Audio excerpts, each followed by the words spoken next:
Vaticanos.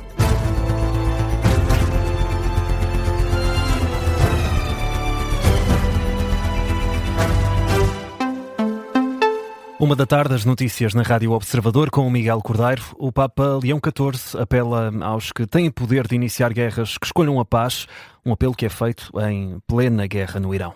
Disse isto no Vaticano, na Praça de São Pedro, perante uma multidão de cerca de 50 mil pessoas. O Papa Leão XIV celebra pela primeira vez a Páscoa, enquanto líder da Igreja Católica, e aproveitou essa bênção Urbi et Orbi para pedir o fim da guerra através do diálogo. Quem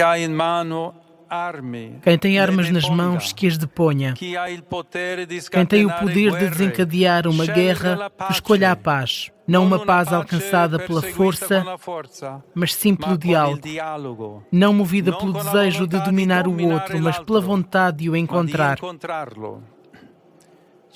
Estamos a habituar-nos à violência, resignamos-nos diante dela e tornamos-nos indiferentes. Indiferentes à morte de milhares de pessoas. Vive-se uma globalização da indiferença, cada vez mais acentuada. Mensagem do Papa Leão XIV. O líder da Igreja Católica convocou também para o próximo sábado, 11 de abril, uma vigília de oração pela paz. Neste jornal temos a oportunidade de conversar com o Padre João Basto. Bom dia, bem-vindo, boa Páscoa. Esta é a primeira Páscoa do Papa Leão XIV e esta mensagem que estamos aqui a destacar é direcionada principalmente aos líderes mundiais. O líder da Igreja Católica diz mesmo que aqueles que têm o poder de iniciar guerras devem escolher a paz. Pareceu-lhe ser uma mensagem mais direcionada precisamente aos líderes mundiais do que tem acontecido, por exemplo, em anos anteriores? Olá, bom dia. Para si, Miguel, que dirige a emissão, para todos que trabalham no Observador e para todos aqueles que nos ouvem, uma boa Páscoa, uma Santa Páscoa para todos. É como disse a mensagem do Papa na Páscoa, como no Natal, é chamada mensagem Urbi et Orbi, é a mensagem à cidade e a todos, e a todo o mundo. E por isso, geralmente, o Papa aproveita sempre, o Papa Leão XIV aproveitou hoje, mas o Papa Francisco, como os seus antecessores também tinham aproveitado, para aproveitar a mensagem teológica e religiosa, quer do Natal, quer hoje da Páscoa, para aplicá-la à vida concreta e muitas vezes à vida política atual. E é por isso que o Papa Leão XIV, pegando na ideia de que o Cristo ressuscitado é o Cristo da paz, hoje retoma essa imagem para que no mundo cheio de violência ele seja capaz de dizer que Cristo ressuscita por uma força que não é violenta e que, infelizmente, nos estamos a habituar à violência, que é preciso um novo ritmo de paz no mundo em que vivemos. Aliás, para mostrar que isto não é uma novidade propriamente dita, ele várias vezes cita o Papa Francisco naquela expressão que, ainda há um bocadinho ouvimos e que se tornou famosa, da globalização da indiferença. E por isso há aqui um contínuo na ideia de que a mensagem de Natal e da Páscoa do Papa tem sempre este repto para todo o mundo. Eu ia pegar precisamente por essa questão de Leão XIV falar da cultura da indiferença em relação aos conflitos atuais. Isto é um problema crescente que a Igreja tem identificado e tem feito menção em várias missas e também noutras bênçãos Urbi et Orbi. Pareceu-lhe que Leão XIV quis insistir nessa mensagem para tentar novamente recentrar a preocupação da Igreja Católica? É uma preocupação deste Papa, como tinha sido dos anteriores, mas focando-nos desde o início do seu pontificado. Aliás, a primeira palavra que o Papa Leão XIV diz quando é eleito é "a paz esteja convosco", que é as palavras que Jesus dirige aos discípulos depois da ressurreição. Os discípulos estavam cheios de medo, estavam muito confusos, muito perdidos, e Jesus, a primeira coisa que lhes diz é "a paz esteja convosco".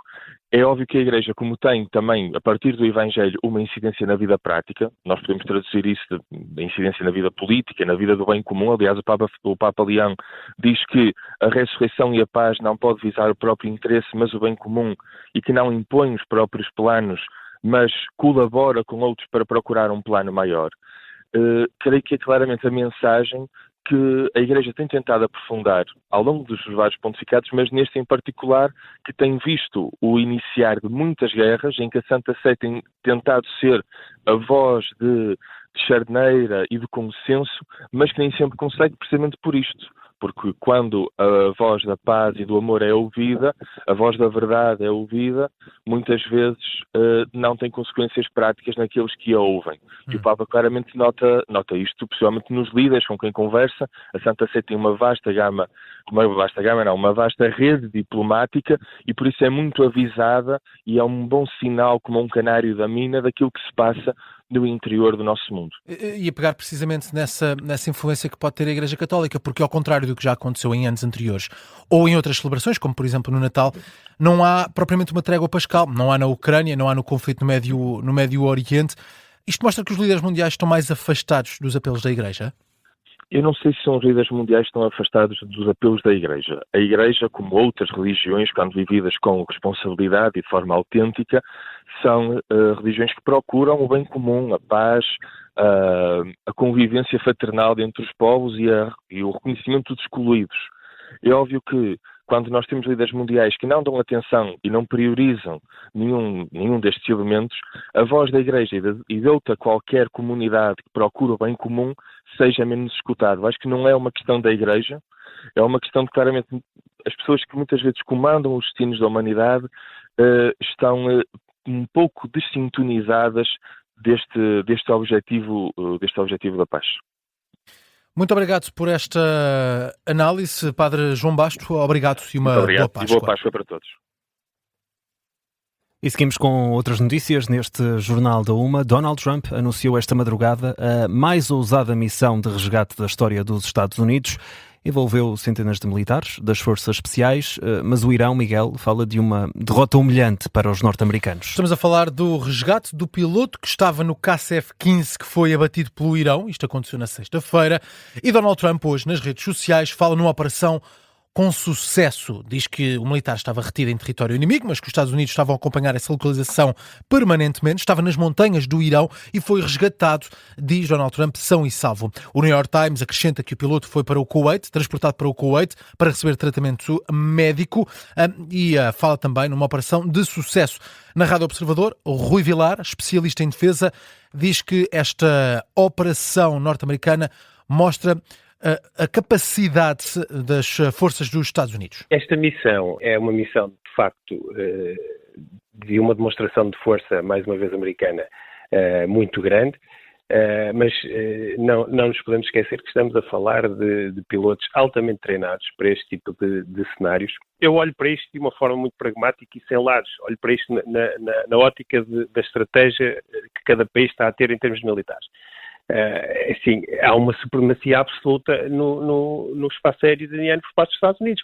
Apenas um caça abatido neste tempo todo de intervenção demonstra que o espaço aéreo é completamente controlado por parte dos americanos e esta extração também o demonstra, esta capacidade.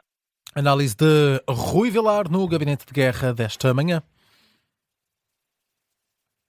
Seguimos com a versão de Teherão, que assegura que esta operação de resgate escrita pelos Estados Unidos da América não teve sucesso e diz a Guarda Revolucionária do Irão que conseguiu destruir aviões militares dos Estados Unidos da América. Ao contrário do que foi noticiado pela imprensa norte-americana, o Irão diz que os aviões foram destruídos pelo exército dos Estados Unidos para não caírem em mãos de Teherão, mas o resgate só aconteceu depois de um tiroteio entre as forças norte-americanas e iranianas. O Irão diz que abateu esses aviões norte-americanos e fala numa nova derrota humilhante para os Estados Unidos da América.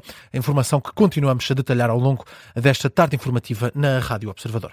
As operações de Páscoa da PSP e da GNR registaram 18 mortos em mais de 2.000 acidentes. Além das vítimas mortais, Miguel, há também registro de 42 feridos graves e 670 feridos ligeiros. Números da operação conjunta da PSP e da GNR. Estas operações acontecem em separado, mas o somatório destas duas operações dá esse valor: 18 mortes, 2.000 acidentes, mais de 2.000 acidentes, 42 feridos graves, 670 feridos ligeiros. Tanto a PSP como a GNR vão continuar nas estradas portuguesas durante este período de Páscoa. Espera-se que o trânsito intensifique ao final da tarde de hoje. Numa altura em que passam 9 minutos da 1, Miguel, que outras notícias estão em destaque a esta hora? O exército israelita está a atacar Beirute. O ataque visou, em primeiro lugar, um edifício no sul da capital libanesa, para o qual já tinham emitido um aviso de retirada. Os aliados da Ucrânia pediram a Kiev que pare de atacar refinarias de petróleo russas. Isto acontece por causa do aumento do preço do petróleo, provocado pela guerra no Médio Oriente. Isto é o que diz o chefe de gabinete de Zelensky à Bloomberg. Ainda assim, não revela esse chefe de gabinete quais foram os países que pediram esta pausa à Ucrânia. O alemão Daniel Siebert foi hoje nomeado pela UEFA para arbitrar o encontro de terça-feira entre Sporting e o Arsenal. Jogo a contar para a primeira mão dos quartos de final da Liga dos Campeões. A equipa de arbitragem é totalmente alemã. Para fechar, João, sabes quantas pessoas vivem atualmente em Paris? Eu não sou muito bom com contas, nem com números. Diz lá. Olha, eu não vou dizer já o número ao certo, Ok. mas vou dizer o número de pessoas que se inscreveram para o concerto de Celine Dion em Paris. 9 milhões. Ok. A população portuguesa quase. Praticamente a população portuguesa inscrita só para estes concertos. I'm Alive de Celine Dion é uma A super tua voz estrela. combina muito bem com esta... Combina? Obrigado. Não sou fã. Mas a super estrela canadiana anunciou um regresso aos palcos, publicou um vídeo no Instagram na semana passada e, de acordo com o jornal Le Parisien, 9 milhões de pessoas inscreveram-se para receber um código de pré-venda. Celine Dion vai dar 10 concertos entre 12 de setembro e 14 de outubro no pavilhão La Défense Arena, que tem capacidade para cerca de 40 mil espectadores. E, portanto, há 400 mil bilhetes nos 10 espetáculos, não é? 9 milhões de inscritos. Ainda tem de se arranjar muitos lugares para completar todas estas inscrições. Começa a corrida, porque isto vai ser difícil, não é? Vai ser muito difícil. No ano passado... Tu não vais ser uma dessas pessoas. Portanto, Garantidamente não vou ser uma dessas pessoas. Mas no ano passado já teve de cancelar uma tour que tinha agendada por problemas de saúde. É verdade. Ainda assim agora tem essa intenção de voltar ao palco.